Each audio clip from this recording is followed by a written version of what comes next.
Hello friends, வணக்கம். விடியலைங்கிலிருந்து இன்றைக்கி நம்ம ஸ்நாக்ஸ் ரெசிபி தாங்க பார்க்க போகிறோம்.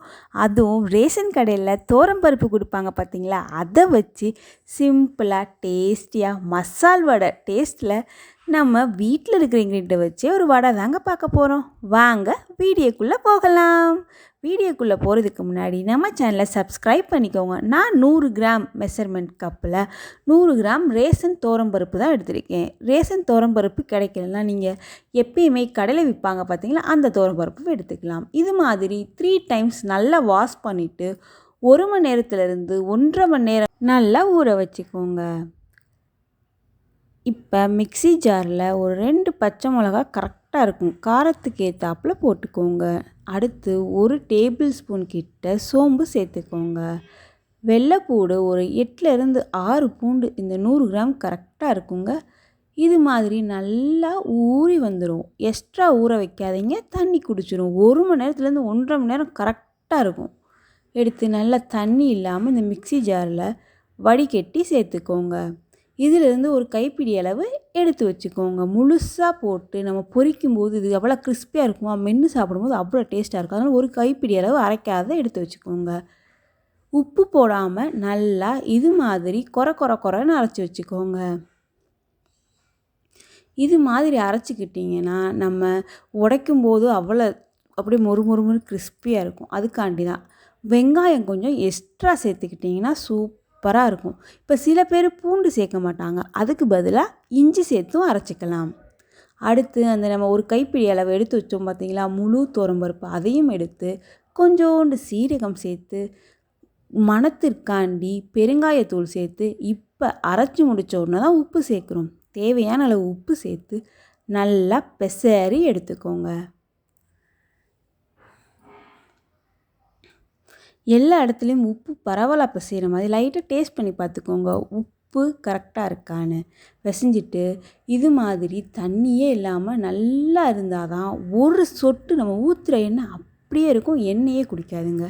அடுத்து நல்லா ப்ரெஸ் பண்ணி வச்சுக்கோங்க. இது மாதிரி தேவையான அளவு மட்டும் எடுத்து உருட்டிக்கோங்க. அடுத்து ப்ரெஸ் பண்ணி வச்சுக்கோங்க. அப்போ தான் நம்ம சுடுற வரையும் இந்த கடைசி மாவு வரையும் காஞ்சி போகாமல் உதிராமல் இருக்கும். இது மாதிரி உங்களுக்கு தேவையான சைஸுக்கு உருட்டிக்கோங்க.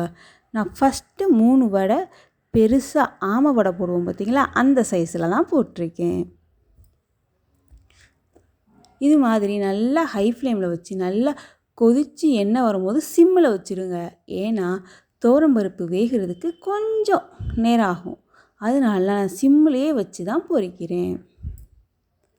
இதே மாதிரி 3 வடைகளும் ஒரே அளவில் செஞ்சு அதே எண்ணெயில் போட்டுடலாம். நான் எப்பயுமே கம்மியான எண்ணெய் ஊற்றி குவான்டிட்டி வைஸ் கம்மியாக தான் இருக்கும். இதில் பெரிய வடை 3ம் சின்ன வடை 10 கிட்ட 13 வடை கிட்ட கிடச்சிச்சிங்க. ஒரு மீடியம் ஃபேமிலிக்கு இந்த அளவே கரெக்டாக இருக்கும். இங்கே பாருங்கள், நம்ம பிசையும் போது அங்கிட்டு நெளியாமல் இங்கிட்டு நெளியாமல் அப்படியே உருண்டை கரெக்டாக வருது பார்த்தீங்களா. தண்ணி நம்ம ஊற வச்ச டைமிங்கில் தாங்க இருக்குது. ஆனால் இப்போ நம்ம செஞ்சு அதை சாப்பிட குழந்தைங்களுக்கோ அவங்களுக்கு தான் கொடுத்தா இது அப்படியே கடலப்பருப்பு வடையில் செஞ்ச மாதிரி அவ்வளோ டேஸ்டியாக இருக்குங்க. வெங்காயம் போட போட ரொம்ப டேஸ்டியாக இருக்கும். வெங்காயமும் சேர்த்துக்கலாம். இந்த சைடு ஒரு 3 மினிட்ஸ் மீடியம் ஃப்ளேம்லேயே வச்சுட்டு திருப்பி மேலே இருக்கிற சைடை திருப்பி போட்டு அது மீடியம் ஃப்ளேம்லேயே 3 மினிட்ஸ் வச்சு லைட்டாக கோல்டன் ப்ரௌன் வரும் பாருங்கள், அப்போ நம்ம ஆயிலிருந்து ஃபில்டர் பண்ணி எடுத்துக்கலாம்.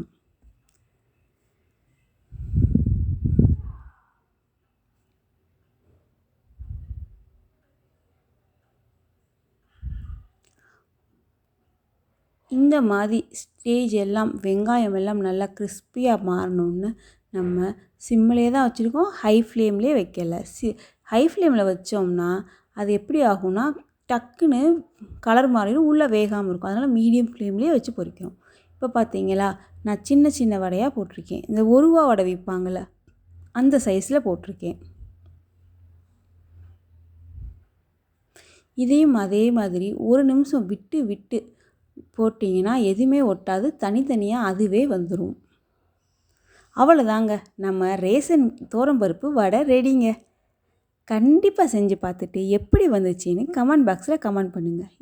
ரொம்ப ரொம்ப கம்மியான இன்க்ரீடியண்ட்டில் சூப்பராக செய்யலாம். ரேசன் துவரம்பருப்பில் செஞ்சோன்னு யாருமே கண்டுபிடிக்க மாட்டாங்க. கண்டிப்பாக ட்ரை பண்ணி பார்த்துட்டு எப்படி வந்துச்சுன்னு கமெண்ட் பாக்ஸில் கமெண்ட் பண்ணுங்கள். நன்றி.